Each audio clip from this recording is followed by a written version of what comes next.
So once you have your airbox in, you're gonna want to come out the airbox and see right there.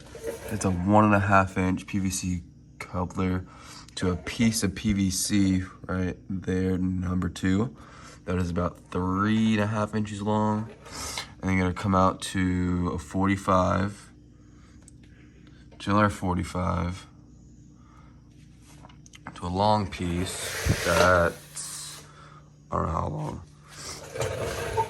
to a rubber coupler that's 1.5 inch to 2 inch.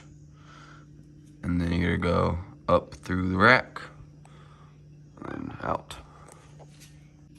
Now for vent lines, I ran 3 or 4. I run the diff one right there on your rear end.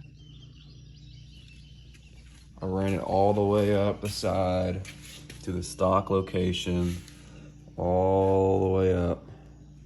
And then I also ran the reservoir one right here on top. It's not connected right now. Oh yeah, it is. Oh no. Oh yeah, right there. I also ran the reservoir one all the way through. Connected it actually. Come over here. Actually connected it to this one right here. If you get back up in there, it's in there somewhere. It's your fan vent. And I have them all looped around. I know it's a mess right now, but I'm all looped around. And they come out right there at the rack. And then 3 vent lines up. Very good. So people always ask me, how do I do my crankcase mods? So I'm gonna show you. So we come off to the motor with a 1.5 inch heater hose with a hose clamp, obviously. You're gonna run it up, loop it one time, run it up again, loop it again, and loop it one more time. And then you're gonna come back down right here, all the way down this hose, right there, and then put on your airbox side. Okay, you're gonna wanna loop it on this fuel line. I found is the easiest way to loop it. You're gonna zip tie it up and stuff. And then to make it a little easier, I took all this apart, I swung it out, and then I kind of trimmed down this little plastic piece that's on the head, that's on top of your motor, to kind of get that loop good, and so it's not in the way, because usually that piece comes to about right here. And obviously, if your crankcase mod is here, it's gonna be a pain to be able to loop it. So that's how I do my crankcase mod, boys. And okay, so as it is for waterproofing and dielectric grease, the only thing really I dielectric greased was this plug right here and that plug right there. And I also did my spark plug boot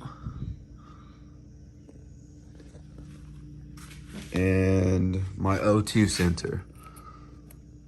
I do not have an O2 delete yet. Oh yeah, I also forgot one vent line, the most important one. Right here is your gas tank overflow vent. I ran it through the stock location, all the way out, through here, through there, up underneath the fender, and ran it up, looped it around a little more, and then hit the other vent line to put it right here next to the rack, ran it up, there you go. So for waterproofing the airbox, you're going to want to ultra black this boot right here.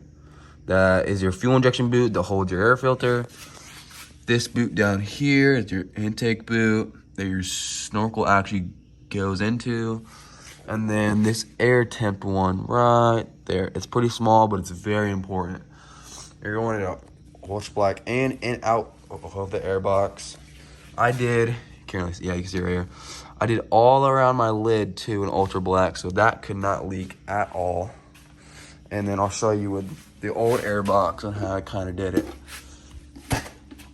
So I ultra blacked all around this boot, all up in there, got in there real good.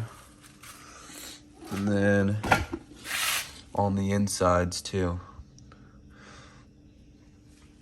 You guys see the extra ultra black on the lid. I did do that one on this Airbox. For the new Airbox, I did a little bit more because I thought I had a leak there, but we're gonna find out real soon. So I'll catch you guys when the spray paint's done. We can put this snorkel back together.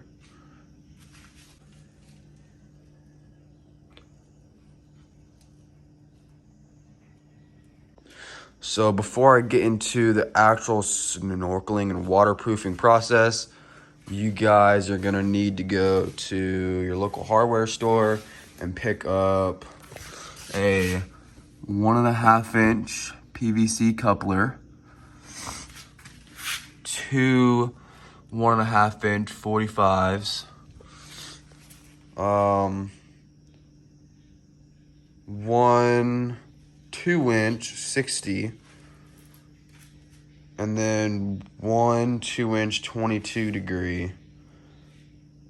And you're also gonna need a 1.5 to 1 inch rubber coupler.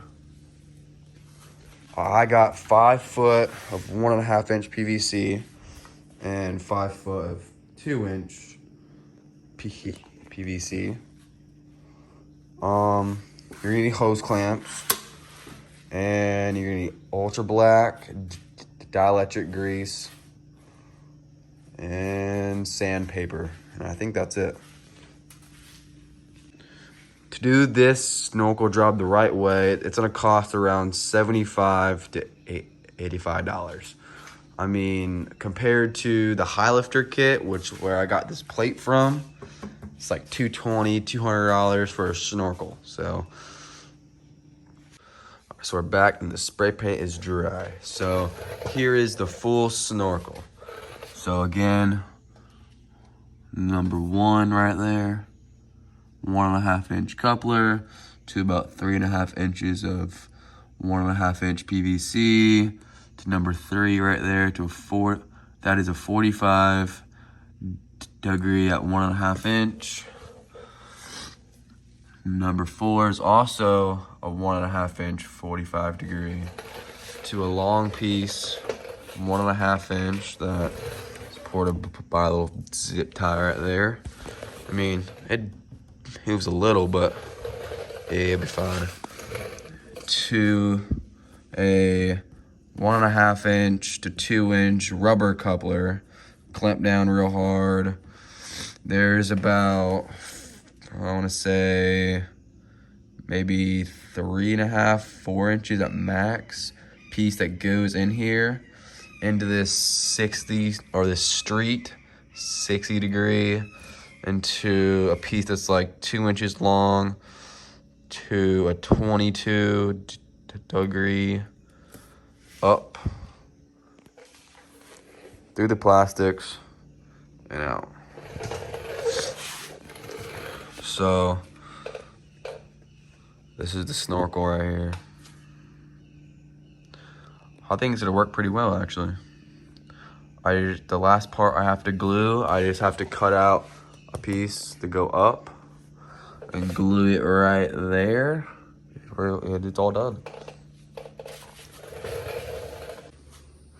So this is basically the finished product with the snorkel. I just gotta run up those lines and it's all done.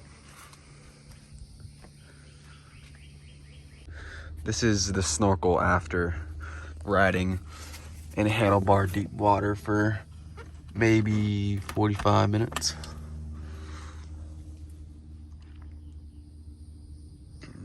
One drop. Nothing. There's a little bit of PVC stuff in there, but that's it.